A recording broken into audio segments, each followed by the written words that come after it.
Poznanie dejín je jediný kľúč k národnému uvedomeniu. Ak nerešpektujeme náš starovek a našu históriu, nie sme národ. Silu človeka poznáme vtedy, keď stojí pred prekážkou, ktorú musí prekonať, odstrániť. Silu národa spoznáme, keď stojí z očí v oči svojim dejinám. Čím bohatšie a mnohostrannejšie budú pramene poznávania našich dejín, tým väčšia bude naša hrdosť na našu národnú minulosť a súčasnosť.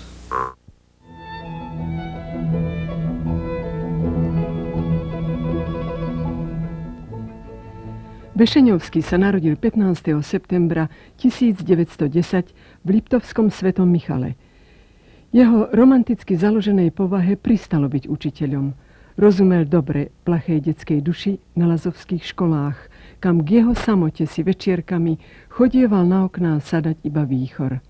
A ktože ho vie, keby sa nebola strhla vojna, ktorá každú nenávisť ešte znásobuje až do obludy, Bešeňovský by bol iste býval dnes už dobrý starý pán učiteľ a básnik pahorkatého kraja dobrého ľudu. Po druhej svetovej vojne sa jeho osud zmenil a chodník do pokojnej staroby sa mu stal hrbolatou cestou svetom. Z romantického dedinského učiteľa sa stal jeden v zástupe utečencov a tak sa menili zastávky v jeho živote. Najprv to bolo Rakúsko a potom šíre pláne Kanady, kde sa usadil. Svoje pocity z nového prostredia vyjadruje básnik slovami.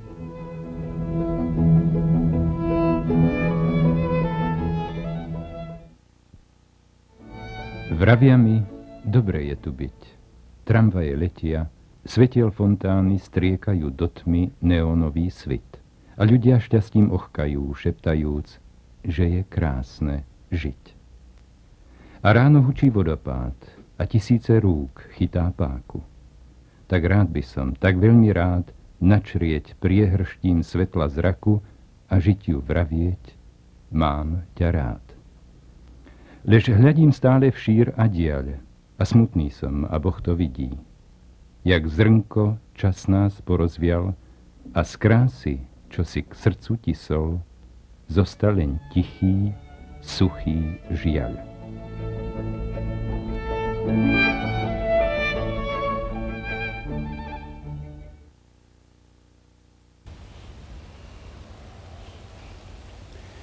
Som Lipták. Narodil som sa v Liptove, v centre Liptova, v širokej doline, ktorá je lemovaná po pravej strane nízkymi Tatrami a na ľavej strane liptovsko-oravskými vápencovými vrchami, ktorých mohutný choč díval sa z diaľky niekoľkých kilometrov do našej dediny. Údolie bolo prekrásne a každý Lipták, ktorý ho žil tam, s týmto obrazom odišiel do sveta. Narodil som sa v centre tohto Liptova medzi mestami Ružomberkom a Mikulášom v dedinke Svatý Michal. Otec tam mal hostinec, ale naše sídlisko a stredisko bolo v Bešeňovej. To bola dedinka na druhej strane Váhu. Tam som rástol v Michale asi 4 roky a potom ostatné detstvo som strávil v Bešeňovej. Bešeňová dedinka ležala na pravom brehu Váhu a naproti na druhej strane Svatý Michal. Vedľa našej dediny bežal po jednej strane mohutný Váh a na druhej strane Košicko-Bohumínska železnica a cez dedinu viedla hlavná cesta na východ. Teda neboli sme Pánu Bohu za chrbtom, ale na hlavnej tepne života medzi mestami Ružomberkom a Liptovským Svatým Mikulášom. Z detstva najlepšie dojem mám, keď Andrej Hlinka, ktorý sa stal vodcom národa neskoršie, prichádzal do našej dediny raz, 2 razy do týždňa cez leto lapať ryby. Prišiel vlakom do Liptovskej Teplej, kráčal 2 kilometre hore popri Váhu a my sme na neho čakávali, lebo vždy od nás žiadal, aby sme mu pripravili a nachytali tzv. Pltníkov, veľkých múch, na ktoré ryby ohromne brali. On nám za to vždy nasypal do rúk nejaké medené grajciariky. Prvú školu som začal, prvú triedu školy v Bešeňovej a potom otec kúpil zasa hostinec v Liptovskej Teplej 2 kilometre dole Váhom a tam v Liptovskej Teplej som končil ľudovú školu. Bývali sme na konci dediny pri samej železničnej stanici. Potom som chodil 4 roky do Ružomberka, do mešťanskej školy a jednoročného kurzu. Po skončení tohto otec chcel, aby som zostal doma. Ale ja som nechcel doma zostať, lebo ma vábili knihy a iný život, ako nosiť pivo na stoly ľuďom a pracovať na hospodárstve. Tak som šiel na skúšku do spišskej kapituly do učiteľského ústavu a keď som bol prijatý, som tam študoval 4 roky od 1927 do 1931. Z spišskej kapituly som sa ako si literárne začal prebúdzať.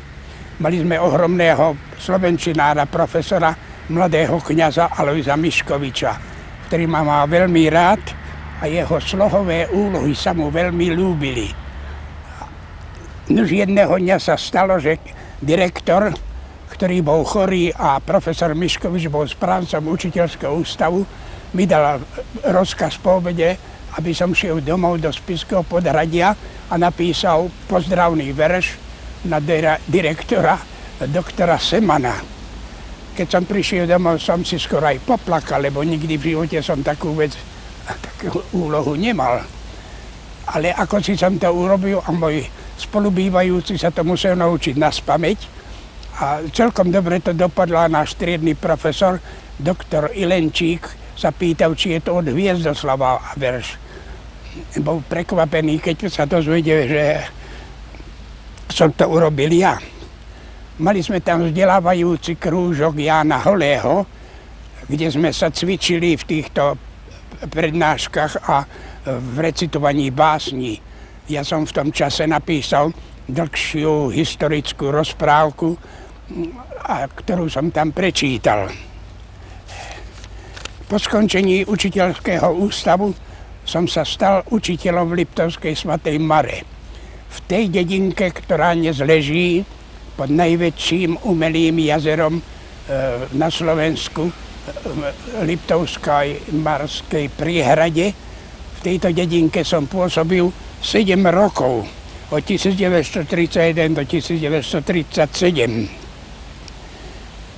Keďže v dedine nebolo iného možnosti, som začal pracovať literárne a písať. Prvé 2 roky som napísal 400-stranový román zo života slovenských baníkov vo Francii.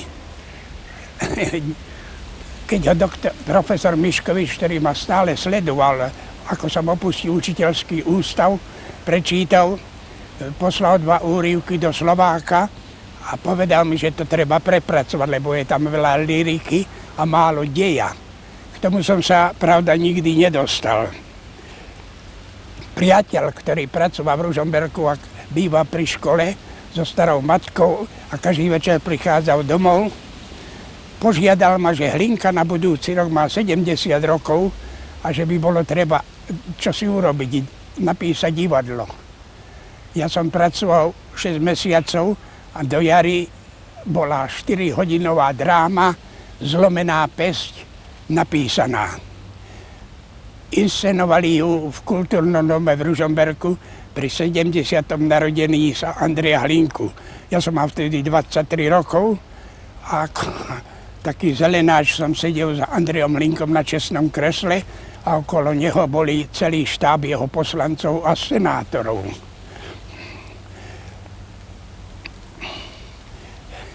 Po tomto úspechu dráma nevyšla knižne, po tomto úspechu som napísal druhú drámu Nástup otrávených. Poslal som ho, neviem, kde som nabral odvahu, Jankovi Bordáčovi do Národného divadla. Ten mi odpísal, že dramaticky je to ohromné aj dobré, len to nemôžu dať na scénu, lebo je to politicky neúnosné. To bola, keď českí žandári strieľali do robotníkov v Polomke na hore Hroní. Tiež táto dráma nevyšla knižne. Potom súkromne som písal verše a roku 1936 denník Slovák vypísal súťaž na autonomistické verše. Ja som poslal asi 10 a dostal som prvú cenu 1000 korún za tieto verše. Vtedy som tam stretol známych politikov Sidora, spisovateľa Milka Urbana, Jána Mešťančíka a iných. Ešte vo Svatej Mare som začal písať knižočku pre deti. Keď som si spomenul na krásne detstvo v Bešeňovej, kde sme prežívali na rieke Váhu zimu, leto, v zime na Korčulách a v lete sme sa močili tam a na pltiach sa viezli až do susednej dediny. Toto krásne detstvo mi prišlo na a som si umienil, že napíšem 4 knižky v 4-ročných obdobiach zo života dedinských chlapcov. Vlastne bol to môj vlastný životopis. Tak sa zrodila v roku 1942 knižka Dedin močka Milá a o 2 roky Biele dni, kde som opísal huncúctva a život dedinských chlapcov cez zimu. S prvou knižkou som išiel s rukopisom do Matice Slovenskej a tam ma prijal najväčší slovenský spisovateľ Jozef Cíger Hronský. Porozprávali sme si a povedal, že mi dá vedieť. O pár dní som dostal správu od neho, že vec prijali a vydajú ju knižne a žiadal ma, aby som do jeho detského časopisu Slniečko posielal príspevky. Tak toto začínalo. Potom po 7 rokoch pôsobenia v Liptovskej Svatej Mare bol otvorený súbeh na učiteľskú organistickú stanicu v Dolnom Kubíne, v okresnom meste o Dolnej Oravi. Prihlásim som sa a medzi 13 som bol prijatý za učiteľa organistu v Dolnom Kubíne.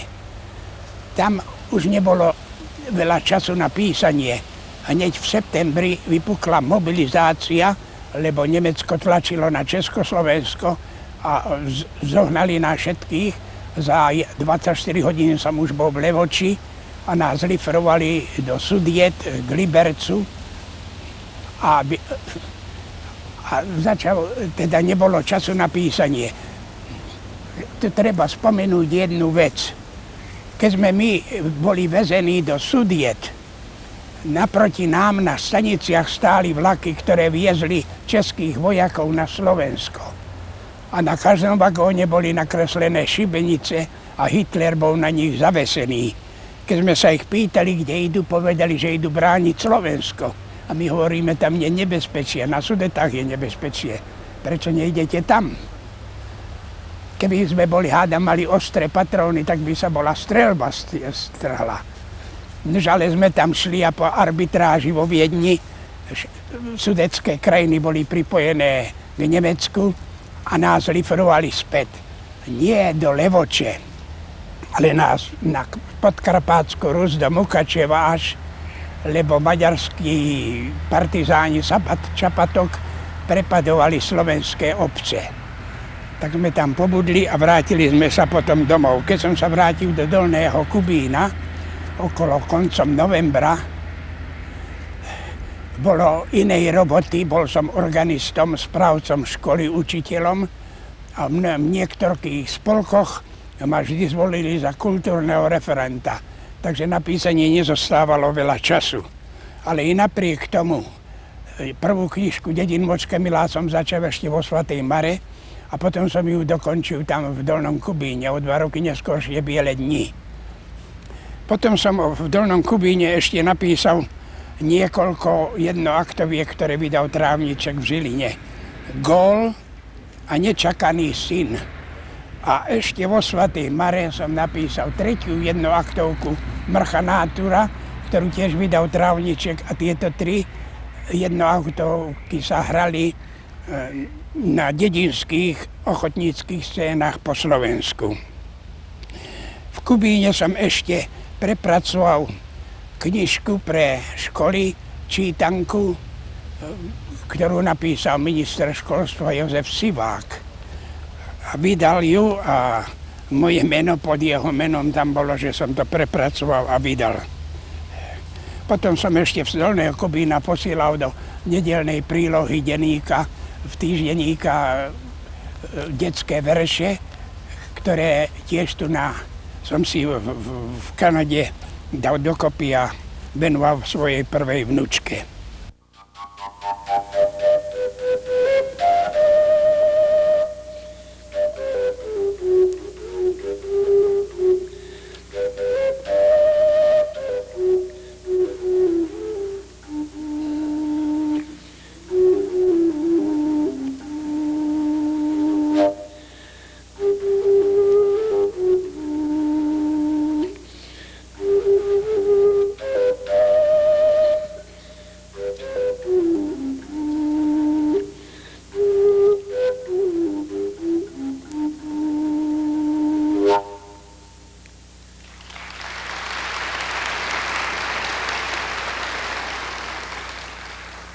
Hriňovskou dolinou duje vietor veľký, oj, keď duje,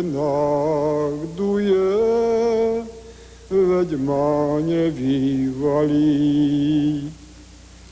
Hej, chlapík som ja, malý, dobre odchovaný. Tie hriňovské hory, to moje komory, oj, hriňovská dolina, moja domovina. Zašumeli háje, zahučala hora, joj, nikdy ťa nezradím, domovina moja, oj, domovina moja.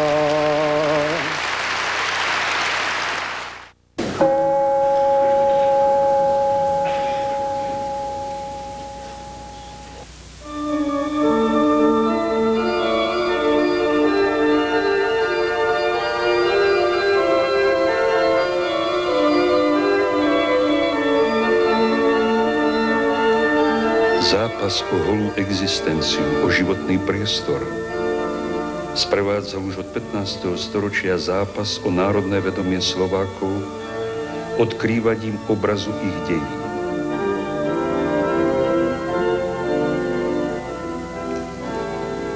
Slovensko predtým len lkalo nad svojou žalostnou sudbou.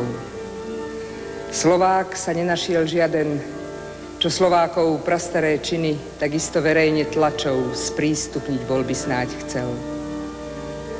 Slováci, berte si príklad a o svoje dejiny dbajte. Statočný slovenský národ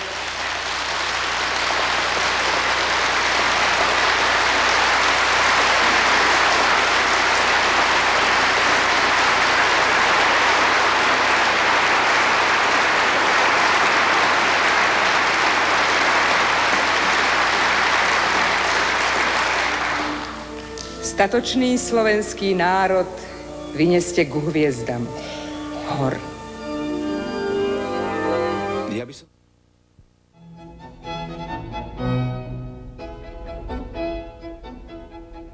Dozrievanie básnika zvyčajne chodí s dozrievaním vavrínov, s úctou, aká sa jeho tvorbe prejavuje, ak zasiahla istým zábleskom do literatúry národa, v mene ktorého básnik tvoril. Sú však osudy, kde s dozrievaním rokov sa básnikovi znásobuje iba samota, aká sa nakoniec radí ku každej starobe. A táto je dvojnásobne ťažká, ak básnik dožíva ďaleko od prameňa rodnej reči a vrškov rodného chotára, kdesi v ďalekej cudzine. Možno raz nadíde čas, že národy budú venovať pozornosť aj tvorbe tých, čo prežili a dokončili svoj život v cudzine. Potom by sa kritici iste so záujmom začítali aj do veršov kanadsko-slovenského básnika Ľuda Bešeňovského. Básnika, ktorý väčšinu svojej tvorby, čo je v cudzine pochopiteľné, venuje spomienkam na rodnú vlast. Vyjadruje sa jednoducho, konečne hlboké myšlienky nikdy nepotrebovali lacné, ligotavé metafory. Bešeňovský, verný svojmu až priskromnému charakteru, takto hovorí o svojej vlasti.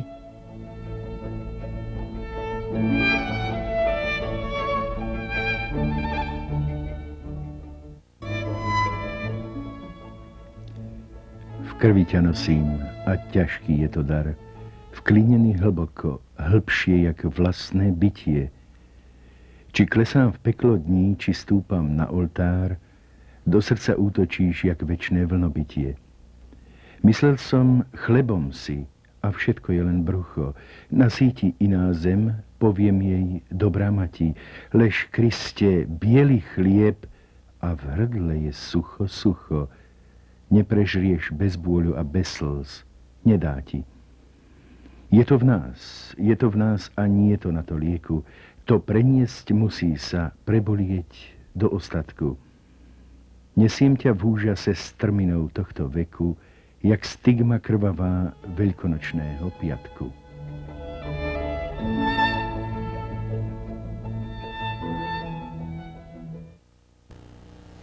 Keď sa front priblížil, tak bolo treba ísť na západ. Mnohí sme sa rozhodli odísť do Rakúska len na krátky čas. Ale keď sme prichodiaci zo Slovenska, ktorí utekali, nám rozprávali o hrôzach, ktoré sa tam dejú, sme sa rozhodli, že nie je inej cesty, len ďalej na západ. V Rakúsku som strávil 3 roky aj 3 mesiace. V biede, tam bola strašná bieda v Rakúsku, nebolo jedla, nebolo odevu, nebolo ničoho. Ja som učil začas na slovenskej škole, keď rakúske deti odišli po obede domov, my sme potom učili tam tieto slovenské deti. Medzi tým som v kostole každé ráno organoval. Býval som v aksi drevárni tam v Rakúsku, kde nebolo ani dreva na kúrenia. Vodu sme na umytie mali len v kýbli a keď sme sa ráno v zime zobudili, tak bolo najprv treba preboriť ľadovú vodu v kýbli, umyť sa a bežať do kostola a organovať. V tejto biede i tak som tvoril ako si. Som si urobil stolík v blízkom lesíku a tam som sa utiahol, aby som mal pokoj a skladal som verše, ktoré som potom v Kanade vydal pod menom Batôštek a Soza. V kostole sme spievali Milkinovú hymnu na oslavu slobody slovenského národa roku 1918. Ján Mešťančík prišiel a hovorí, že toto je nie obdobie na oslavu, lebo národ je pokorený a strašnom stýraný a treba urobiť slova. A ja som na túto hymnu kostolnú urobil slova: Bože, raz hliadnu na slovenský ľud svoj, pod bičom krivdy ako zasa hynie. To bola hymna, ktorú sme spievali po celom, od Austrálie, Argentíny, všade. A takto sme sa akosi posilňovali. Ja som sa v Tyrolsku, keď som sa už dozvedel, že budem môcť odísť do Kanady, som sa oženil s učiteľkou Horáčkovou z Turčického svätého Martina a takto sme spolu potom odišli do Kanady. V Kanade tiež bol ťažký život zo začiatku, lebo sme nevedeli ani reč, ani prostriedkov sme nemali, tak sme prišli ja do Winnipegu roku 1948 a doteraz som tu už vo Winnipegu 45 rokov. Bývali sme u Ronďošov za čas 5 rokov, tam sa nám narodili prvé 2 roky, ako sme prišli do Kanady, 2 deti. Potom neskôršie som pracoval v tlačiarni kanadského Slováka, kde bol redaktorom slovenský spisovateľ a novinár Konstantín Čuleň. Za tento čas tam som písal do kanadského Slováka verše a iné veci som uverejňoval v kanadskom Slováku. A za tohto pobytu nás navštívili vo Winnipegu bývalý vyslanec pri Vatikáne Karol Sidor, tajomník prezidenta TISu doktor Murín a iní. Bol som akýmsi kronikárom Slovákov vo Winnipegu za tie dlhé roky. Každú udalosť, svadbu, pohreb a všetko som zachytával. Stretávali sme sa na pikníkoch v halách, kde sme oslavovali a 5 rodín, ktoré zo slovenského štátu nás prišlo, sme ako si toho nového ducha do tej starej emigrácie doniesli. Navštevoval som hodne, raz do týždňa aspoň, dom hlavného predsedu Kanadskej slovenskej lígy Andreja Kučeru, ktorý túto organizáciu založil. Spolu sme tam debatovali o veciach národných a takto sme sa ako si posilňovali. Písal som do novín vtedy verše, do kalendárov, rozprávky a iné veci, ale nič som neuverejnil, až neskoršie som si sám urobil z Rakúska verše, ktoré som tam písal. Sám litograficky urobil 25 knižočiek pod menom Batôšnek a slza a z kanadských veršov som urobil druhú zbierku V krvi ťa nosím. Z týchto dvoch zbierok potom Slováci v Michiganskom spolku v Detroite vydali knižku V putách rodnej zeme. 150 stranová knižka veršov. Okrem toho, keď sa mi prvá vnučka narodila, napísal som, vlastne pozbieral a urobil knižku v 10 exemplároch Majáles, detské verše. Všetky tieto veci, keď som mohol, som vystrihal z novín, z kalendárov a tak ďalej. A posledné, keď priatelia Bednárovci odchádzali na Slovensko, som to poslal priateľovi do svätého Jura Joškovi Janekovi, ktorý obdržal a aj napísal o tom článok, že vyše 3 kilá týchto výstrižkov dostal a že ju umiestni v Slovenskom archíve v Bratislave.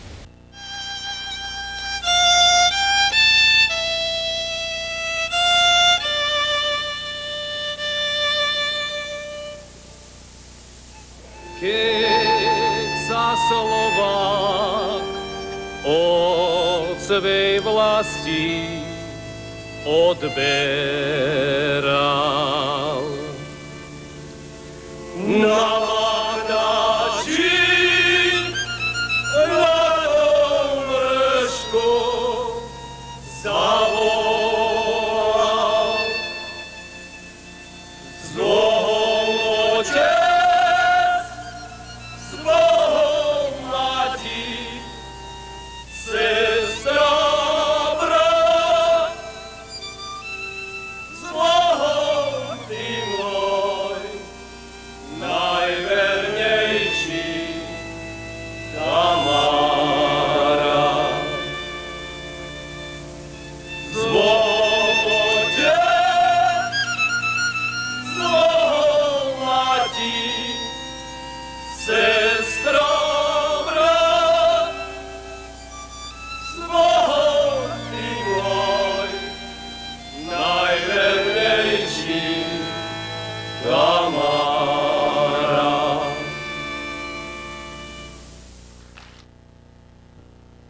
A čas beží a dni v kalendári sa krátia.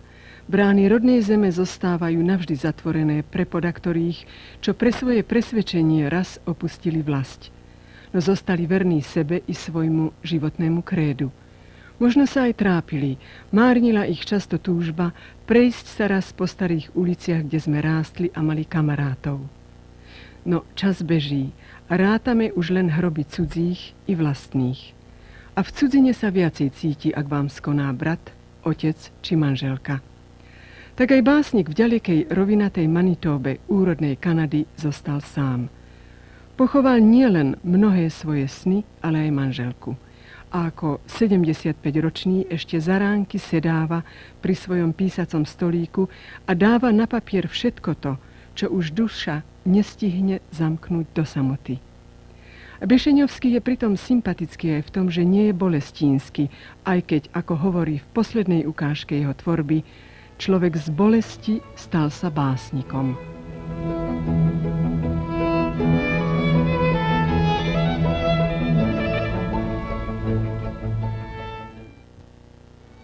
Padajú hrôzy na otcovskú hrudu, ktorú dobrý Boh dal nám do daru.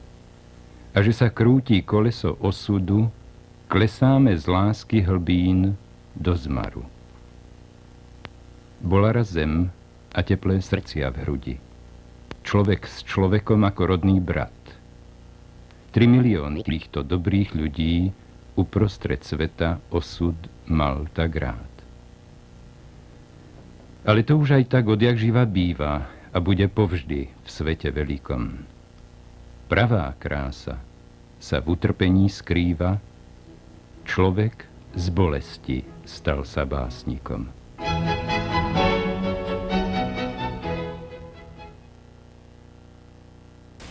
Manželka mi v Kanade zomrela mladá, zostal som sám, išiel som do penzie a už 18 rokov žijem sám.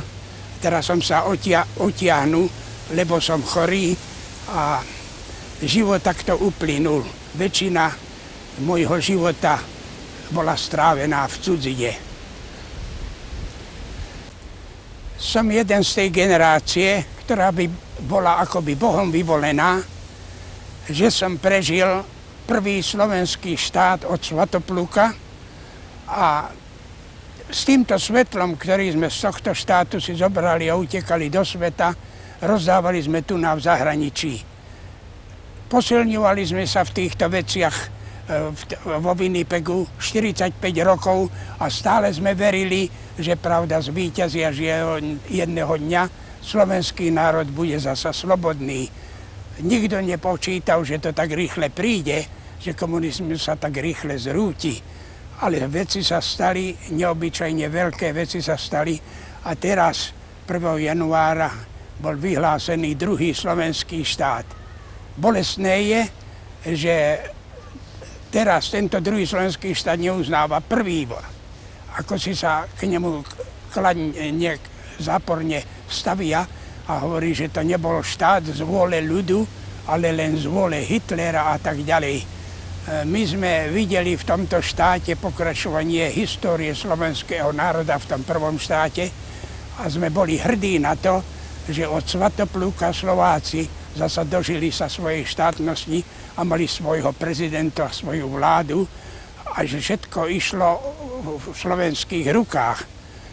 Dúfam, že sa tieto pomery i v tomto novom Slovenskej republike skonsolidujú a že tieto historické základy kresťanskej histórie, na ktorý slovenský národ budoval, že tieto základy sa zasa vrátia a na ktorých bude národ pokračovať, aby zasa dožil sa takých časov a pomerov ako kedysi.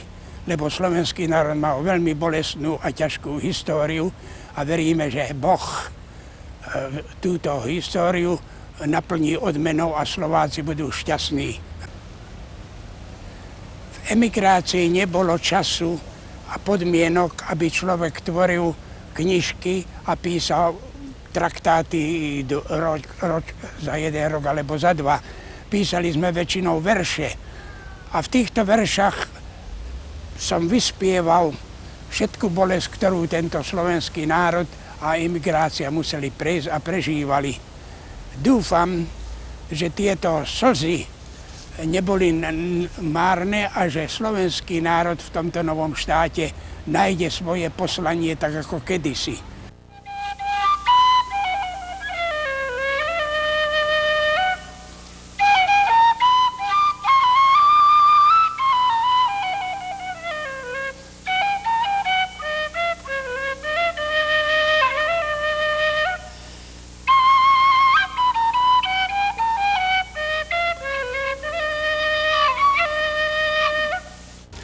Pýtali sa ma svojho času, či som spokojný s tým, čo som urobil v zahraničí. Nikdy som sa nepokladal, že mám nejaké poslanie v národe a tak ďalej. Len to viem, že keď sme trpeli, písal som o bolesti. Keď sme sa hádali, písal som do vlastných radov, aby nastal pokoj. Keď sme klesali, ľuďom som dával vieru, že všetko sa napraví a bude dobre. Každý sme poslaní na túto zem stavať kráľovstvo Božie a každý z nás má vložiť do tejto stavby jeden kamienok. Či sa mi to podarilo, lebo v tejto veľkej mozaike života je aj zahrnutý slovenský národ. Vtedy, keď mi bolo ťažko v emigrácii a kríž bolo treba niesť, som spokojný s tým, že v týchto ťažkých časoch myslel som aj na iných, na slovenský národ a že som tieto verše písal pre ľudí a pre svoj národ.